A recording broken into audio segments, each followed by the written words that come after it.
반갑습니다. 오랜만에 인사드립니다. 오늘 하루도 주님의 은혜가 주님의 그 크신 평강이 함께하길 소망하며 그로 인하여서 주님이 주신 은혜를 누리고 하나님의 영광을 위해 살아가는 하루의 삶이 되기를 소망하며 축복합니다. 오늘 말씀 같이 나누겠습니다.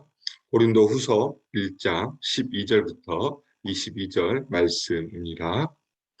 고린도 후서 1장 12절부터 22절 말씀입니다. 우리가 세상에서 특별히 너희에 대하여 하나님의 거룩함과 진실함으로 행하되 육체의 지혜로 하지 아니하고 하나님의 은혜로 행함은 우리 양심이 증언하는 바니 이것이 우리의 자랑이라. 오직 너희가 읽고 아는 것 외에 우리가 다른 것을 쓰지 아니하노니 너희가 완전히 알기를 내가 바라는 것은 너희가 우리를 부분적으로 알았으나 우리 주 예수의 날에는 너희가 우리의 자랑이 되고 우리가 너희의 자랑이 되는 그것이라. 내가 이 확신을 가지고 너희로 두 번 은혜를 얻게 하기 위하여 먼저 너희에게 이르렀다가 너희를 지나 마게도냐로 갔다가 다시 마게도냐에서 너희에게 가서 너희의 도움으로 유대로 가기를 계획하였으나 이렇게 계획할 때에 어찌 경솔히 하였으리요 꼭 계획하기를 육체를 따라 계획하여 예예 하면서 아니라 아니라 하는 일이 내게 있겠느냐. 하나님은 미쁘시니라. 우리가 너희에게 한 말은 예하고 아니라 함이 없노라. 우리 곧 나와 실로아노와 디모데로 말미암아 너희 가운데 전파된 하나님의 아들 예수 그리스도는 예하고 아니라 함이 되지 아니하였으니 그에게는 예만 되었느니라.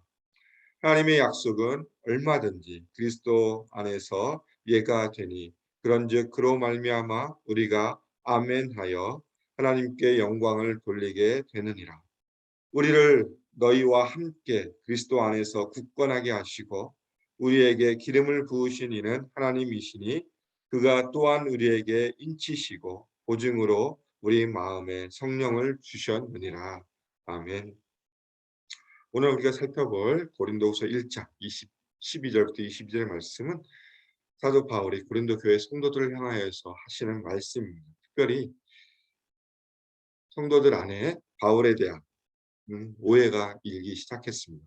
특별히 뭐냐면 고린도 교회를 방문하는 그 일정에 관련돼서 이 일정이 자꾸 변경되니까 고린도 교회 성도들 안에 잘못된 오해가 일어났고 그 오해로 말미암아 바울을 비난하는 일들이 일어났습니다. 그에 대해서 오늘 본문을 통해서 사도 바울은 그것을 해명하는 모습을 보여주고 있습니다. 우리가 일반적으로 오해라는 것은 무엇입니까? 상대방의 상황을 제대로 이해하지 못할 때 일어나는 것이지 않습니까? 그래서 제대로 파악하지 못한 상황에서 함부로 판단하고 시작하는 것에서 시작하는 것이 바로 오해인데 이 바울에 관련된 이야기도 분명하게 이 성도들이 바울의 현 상황에 대해서 제대로 이해하지 못했기 때문에 그냥 그들이 가지고 있는 생각에 의해서 그들이 판단하고 또 그것으로 인해서 바울을 비판하고 비난하는 모습을 보여주고 있고 그리고 그 안에서 그 일을 들었을 때 사도 바울은 다시 한번 자신의 가지고 있는 진솔함을 통하여서 그들에게 해명하는 모습을 분명하게 보여주고 있습니다. 12절부터 14절을 통해서 바울은 진솔하게 자신의 가지고 있는 마음을 이야기합니다. 12절에 우리가 세상에서 특별히 너희에 대하여 하나님의 거룩함과 진실함으로 행하였다라고 사도 바울은 이야기하고 있습니다. 여기서 우리는 바울과 친구들이 나타난 실로아노와 디모데를 의미합니다. 이 하나님이 세우신 지도자들, 고린도 교회를 향한 지도자들이 우리가 너희를 대하는 것이 우리가 어떤 우리의 욕심, 우리 육체의 지혜가 아니라 하나님 앞에서 거룩함과 진실함을 행하였다라고 선포하고 있습니다. 여기서 거룩함의 의미는 또한 다른 의미로 솔직함을 가지고 있습니다. 내가 너희 앞에서 솔직함과 진실함으로 너에게 모든 것을 행하였다. 그것을 행하는 것은 육체의 지혜로 하지 아니하고 하나님의 은혜로 말미암아서 행하였다라고 분명하게 이야기하고 있습니다. 인간의 계획, 인간의 어떤 의지, 내가 가지고 있는 나만의 생각으로 한 것이 아니라 하나님이 내게 부어주신 그 은혜로 말미암아서 너에게 행하였고, 그 행함이 바로 하나님 앞에서 내가 진실하고 거룩하고 솔직하게 너에게 행하였다라는 것을 다시 한번 이야기합니다. 그러면서 뭐라고 합니까? 이것이 우리의 양심에 증언하는 바다. 내가 양심을 통해서 떳떳하다라는 것을 다시 한번 이야기하고 있고, 또한 우리가 이렇게 행한 것, 하나님 앞에서 거룩함과 진실함으로 행한 것이 우리의 자랑이다라고 사도 바울은 이야기하고 있습니다. 그러면서 13절에 오직 너희가 읽고 아는 것 외에 우리가 다른 것을 쓰지 아니하였다. 내가 너에게 쓴 편지, 그것은 그 내용은 여전히 변함이 없고 너에게 쓴 편지 그 내용 자체로 아무런 의미가 없고, 그것이 바로 다 모든 것이다. 내가 너희에게 너희가 모르는 어떤 다른 것을 이야기한 것이 아니라 오직 너에게 쓰고 싶은 그것을 썼다. 그러면서 바울의 소망을 이야기합니다. 내가 완전히 알기를 내가 바란다. 내가 쓴 것을 통해서 너희가 나에 대해서 또 내가 전한 것에 대해서 완전히 알기를 원한다. 그러면서 14절에 너희가 우리를 부분적으로 알았으나 우리 주 예수의 날에는 너희가 우리의 자랑이 되고 우리가 너희의 자랑이 되는 그것이라. 바울의 소망을 이야기합니다.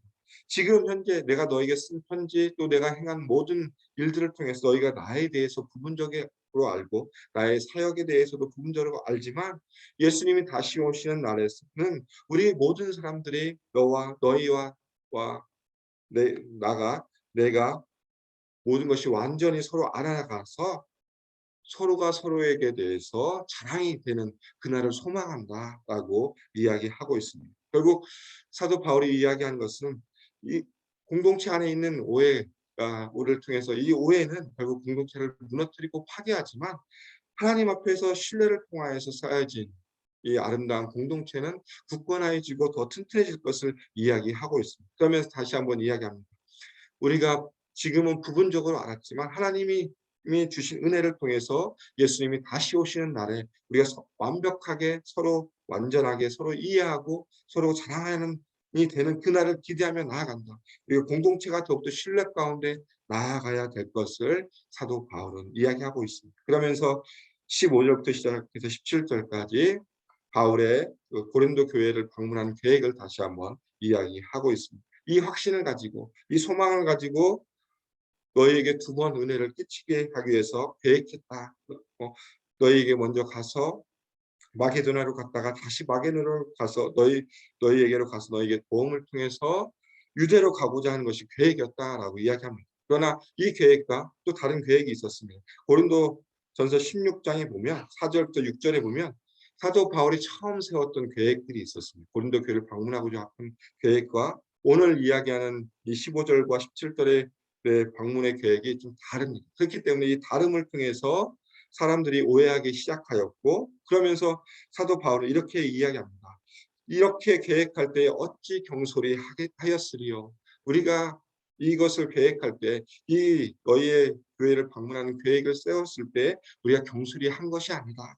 또 계획하기를 육체를 따라 계획한 것이 아니다라는 것을 분명하게 이야기하고 있습니다. 우리가 인간적인 편의와 인간적인 계획에 의한 것이 아니라 이 모든 계획들을 행하였지만, 그러나 이 모든 것이 변경된 이유는 다른 이유가 있다라는 것을 분명하게 이야기하고 있습니다. 그러나 그것이 바로 무엇이냐면 인간의 편의에 의한 것이 아니다라는 것을 이야기하고 있습니다. 그러면서 뭐라고 얘기합니까? 예예 하면서 어떻게 아니요 아니요 할 수 있느냐라고 이야기하고 있습니다. 그러면서 18절에 이렇게 말씀을 이어갑니다. 하나님은 미쁘시다라고 이야기하고 있습니다. 하나님은 신실하시다라고 이야기하고 있습니다. 하나님이 신실하신 것처럼 내 자신, 우리 일행들도 하나님 앞에 신실하게 사역하고 있음을 다시 한번 이야기하면서 우리가 너에게 한 말은 예 한 것이다. 이 계획은 하나님의 신실함에 따라서 계획한 것이지 우리의 인간의 어떤 편의와 인간의 계획으로 한 것이 아니라라는 것을 다시 한번 이야기하고 있습니다. 이 말씀을 생각하면서 잠언 16장 9절의 말씀을 기억하셨으면 좋겠습니다. 사람이 마음으로 자기의 길을 계획할지라도 그의 걸음을 인도하시는 이는 여호와시니라. 이 잠언의 말씀처럼 사도 바울이 행하는 모든 일들, 특별히 이 고린도 교회를 방문하는 모든 계획들 가운데 여러 가지 계획들이 있었지만 그것이 변경된 것이 어떤 인간의 계획으로 한 것이 아니라 하나님의 신실함을 따라서 하나님의 계획 가운데 이것을 행하였다라는 것을 다시 한번 이야기하고 있습니다. 그러면서 19절부터 22절을 통해서 다시 한번 그 모든 것을 설명해 주고 있습니다. 신실하신 하나님 앞에서 어떻게 우리가 행하였는지를 다시 한번 보여주고 있습니다. 우리 곧 나와 실로아노와 디모데로 말미암아 너희 가운데 전파된 하나님의 아들 예수 그리스도는 예하고 아니라 함이 되지 아니하였으니 그에게만 예만 되느니라. 하나님의 약속은 얼마든지 그리스도 안에서 예가 되니 그런즉 그로 말미암아 우리가 아멘하여 하나님께 영광을 돌리게 되느니라라고 설명하고 있습니다. 신실하신 하나님 앞에서 예수님께서 하시는 행동이 무엇입니까? 하나님의 계획과 하나님의 그 모든 뜻 가운데 예수님이 따라가며 순종하며 예한 것처럼 우리가 하나님의 약속을 따라서 예수님이 예한 것처럼 우리가 언제든지 하나님의 계획 가운데 아멘하고 나아가야 된다는 것을 다시 한번 이야기하고 있습니다. 그러면서 무엇을 얘기합니까? 우리는 너희와 함께 그리스도 안에서 굳건하게 하시고 우리에게 기름을 부으신 이는 하나님이시다라고 다시 한번 이야기합니다. 그리고 그가 또한 우리에게 인치시고 보증으로 우리의 마음에 성령을 주셨다라고 이야기하고 있습니다. 사도 바울은 하나님께 부름을 받은 종으로 성령의 인도하심을 따라 섬기는 자로 순종했음을 이야기하고 있습니다. 그것이 바로 하나님이 본인을 부르신 목적이었고 특별히 이 여러 가지 일들 가운데서 고린도 교회를 방문하는 계획들이 변경된 이유가 성령의 인도하심을 따라서 우리의 보증이 되신 우리 마음에 주신 성령의 인도하심을 따라서 변경되었고 그것에 순종하였다라고 사도 바울은 해명하고 있는 모습으로 결론을 짓고 있습니다. 사도 바울이 오해를 불식시키기 위해서 하는 행동은 하나님 앞에 신실함을 다시 한번 드러내고 있습니다. 자신이 행한 일들, 자신이 했던 사역들이 하나님 앞에서 거룩함과 신실함과 솔직함으로 행하였고 자신의 계획이 아니라 하나님의 은혜를 따라 행하였고 또 모든 계획이 틀어지고 달라진 것도 내 어떤 의지와 내 편의와 내 인간적인 어떤 계획에 의한 것이 아니라 오직 하나님의 신실하신 은혜와 하나님의 계획에 따라 순종함으로 이렇게 변경되었다라고 해명하는 모습을 보여주고 있습니다. 결국 바울이 보여주는 건 무엇입니까? 바울에게 있어서 중요한 것은 인간의 의지, 인간의 계획이 아니라 하나님의 인도하심, 하나님의 은혜, 하나님의 계획에 따라 순종하는 것임을 분명하게 이야기함으로 그들의 오해를 풀어주고 있습니다. 우리에게 또 여러 가지 일들 가운데서 우리가 오해를 받는 일들이 일어납니다.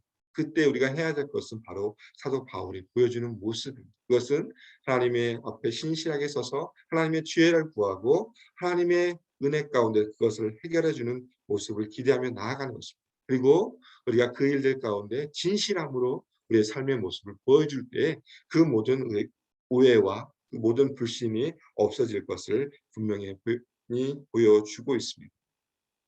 우리가 이 땅을 살아갈 때 예수 그리스도의 보혈의 능력을 힘입어서 살아가는 삶을 될 때 특별히 우리에게 주어져 있는 많은 어려움들을 극복할 수 있다는 것을 다시 한번 보여주고 있습니다. 사도 바울에게 있어서 가장 중요한 것이 무엇이었습니까? 인간의 의지, 인간의 계획이 아니라 하나님의 은혜였고 하나님의 인도하심, 성령의 인도하심 그리고 그 계획에 순종하는 것임을 다시 한번 기억하시면서 오늘 하루의 삶도 하나님이 우리에게 주신 그 은혜를 누리며 살아가고 또한 하나님의 말씀 가운데 살아갈 때 그 말씀에 순종한 삶을 통해서 또 우리와 관련된 모든 어려움들이 해결될 것을 믿고 나아가는 하루의 삶이 되기를 주님의 이름으로 축원하며 소망합니다. 기도하겠습니다.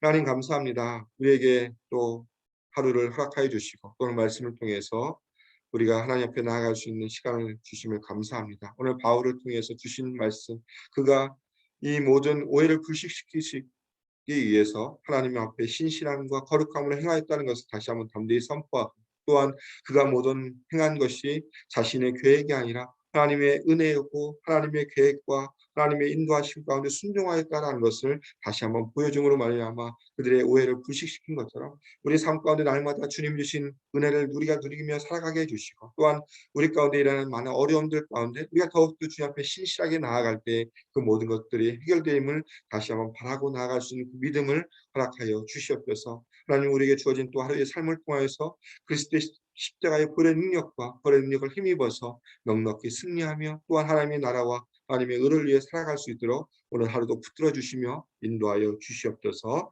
주님 감사합니다. 예수님 이름으로 기도드립니다. 아멘. 이 시간 우리 합심을 함께 같이 기도하겠습니다. 오늘 말씀을 기억하시면서 다시 한번 우리의 믿음을 주님 앞에 고백했으면 좋겠습니다. 나의 계획과 나의 의지가 아닌 하나님의 계획 가운데 순종하는 믿음이 되게 해달라고 합심으로 기도하겠습니다. 두 번째 기도해 주실 것은 우리 교회 비전을 위해서 합심으로 기도하겠습니다. 예수 산책 AKPC 말씀 공동체, 제자 공동체, 미셔널 공동체로 아름답게 세워질 수 있도록 또 이 일 가운데 애쓰고 수고하는 모든 분들에게 성령의 충만함을 허락해달라고 기도 부탁드리겠습니다. 세 번째 기도해 주실 것은 썸머 캠프를 위해서 기도해 주시길 바랍니다. 벌써 일주일이 되어서 가고 있습니다. 우리 아이들이 하나님의 은혜를 누리고 또 하나님을 만나는 귀한 시간 되게 해달라고 기도해 주시고 특별히 애쓰고 수고하는 모든 우리 교육자님들과 선생님들과 발런티어들 지치지 않도록 하나님께서 건강을 책임져 주시고 함께 해달라고 기도의 부탁드리겠습니다. 네 번째 기도해 주실 것은 내일 있을 찬양 콘서트와 또 무릎 기도회를 위해 기도해 주시고 또 주일에 있을 새가족 오리엔테이션 강회 목자 목녀 모임을 위해서 또 그리고 주일 예배를 위해서 기도 부탁드리겠습니다. 마지막으로 우리 투병 중인 성도님들을 위해 기도해 주시고 또 송진영 선교사님 짐바브웨에서 애쓰고 수고하시는 송진영 선교사님을 위해서 기도해 주시고 그리고 또 목장에서 기도하고 후원한 선교사님을 위해서 기도를 부탁드리겠습니다. 그리고 마지막으로 슬픔 가운데 있는 우리 정진웅 집사님 가정을 주님께서 하나님 은혜와 하나님 위로로 함께 해달라고 이 시간 우리 합심으로 기도하고 일상의 삶으로 나아가겠습니다.